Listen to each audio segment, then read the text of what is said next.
Assalamualaikum warahmatullahi wabarakatuh. Bismillahirrahmanirrahim. Alhamdulillahillazi faddalana ala katsirin min ibadihil mu'minin.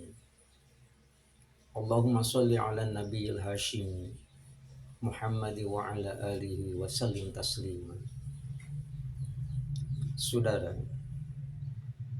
zikir kalimat la ilaha illallah yang diamalkan dengan menggunakan gerakan dan mata sambil dipejamkan, ini merupakan firman Allah Subhanahu wa taala yang dicantumkan di dalam Al-Qur'an. Fa'alam annahu la ilaha illallah. Kaifiat ataupun cara membaca la ilaha illallah dengan menggunakan gerakan, kemudian mata dipejamkan, itu dalam konteks toriko memang ada aturan main. Aturan mainnya kan ada beberapa yang harus diketahui. Yang pertama, mengucapkan la ilaha illallah itu dengan menggunakan biwudu'in tamin. Harus berwudu terlebih dahulu. Dikatakan wudu'in tamin, wudu yang sempurna, persis seperti kita mau melaksanakan sholat. Bahkan zikir la ilaha illallah ini diucapkannya harus selesai melaksanakan ibadah sholat. Yang dihitung itu begitu. Artinya zikir yang dibaca setelah melaksanakan sholat itu merupakan satu paket yang tidak bisa dipisahkan. Kalaupun umpamanya kita mau melakukan ataupun menambah jumlah zikirnya, sah-sah saja kapan saja. Sebelum melaksanakan ibadah sholat pun tidak apa-apa, silakan. Tapi setelah sholat itu harus. Biwudu'in tamin artinya kita masih mempunyai wudu yang sempurna. Yang kedua, bisautin qawi. Suaranya harus keras. Yang namanya harus keras itu ada dasar hukumnya.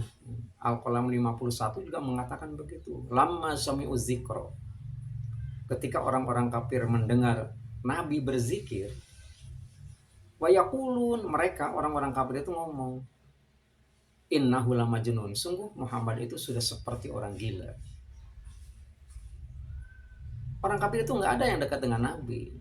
Posisi orang kafir itu jauh dari Nabi. Yang dekat dengan Nabi itu para sahabat. Mengapa orang kafir sampai mendengar Nabi berzikir? Perlu diketahui, itu zikirnya dengan menggunakan suara keras. Kita juga tidak menafikan ada zikir yang harus tidak mengeluarkan suara keras. Orang juga tahu. Jadi keras tidak kerasnya bacaan zikir itu sendiri bukan untuk kepentingan Allah. Tidak usah diterjemahkan. Memangnya Allah tuli? Nggak usah begitu. Orang juga tahu. Keras tidak kerasnya zikir yang diucapkan itu sama sekali tidak ada kepentingannya Allah Subhanahu wa taala. Semuanya mutlak kepentingan manusia. Kepentingan orang yang berzikirnya. Gitu ya. Bahkan kadang-kadang ada tujuan kan. Kalau kita mengucapkan ataupun membaca zikir, umpamanya pengen mengusir setan, sah-sah saja, memang diatur kok di dalam Al-Quran. Coba baca surat Al-Mulk ayat yang kelima. Dengan jelas Allah Subhanahu wa taala mengatakan, wa ja'alnaha rujuman lisyayatin. Kami jadikan halilintar, kami jadikan petir itu sebagai alat untuk melempar setan. Setan kalau diketepel nggak akan merasa sakit. Setan itu baru merasa sakit apabila dilemparnya pakai halilintar. Kita nggak punya halilintar, tapi kan kita punya senjata, punya kalimat thayyibah. Bagaimana caranya supaya bisa mengutus setan? Baca dengan suara keras, sekeras halilintar. La ilaha illallah. Nggak salah. Gitu. Nah yang ketiga, kaifiatnya itu sendiri harus dengan menggunakan bidhar bin syadid. Hentakannya kuat. Harus dengan menggunakan hentakan. La ilaha illallah. La ilaha illallah. La ilaha illallah. Itu zikir dengan menggunakan metode toriko. Bukan zikir metode sinterklas. Nggak ada zikir sinterklas, nggak ada. Metode toriko. Itu caranya begitu. Kalaupun umpama ya syukur kalau kita sama-sama bisa mengerti.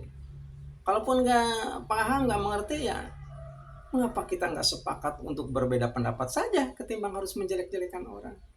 Toh orang berzikir juga perintah Allah Subhanahu wa taala. Bukan mencemooh, bukan apa yang mengabaikan aturan-aturan lain.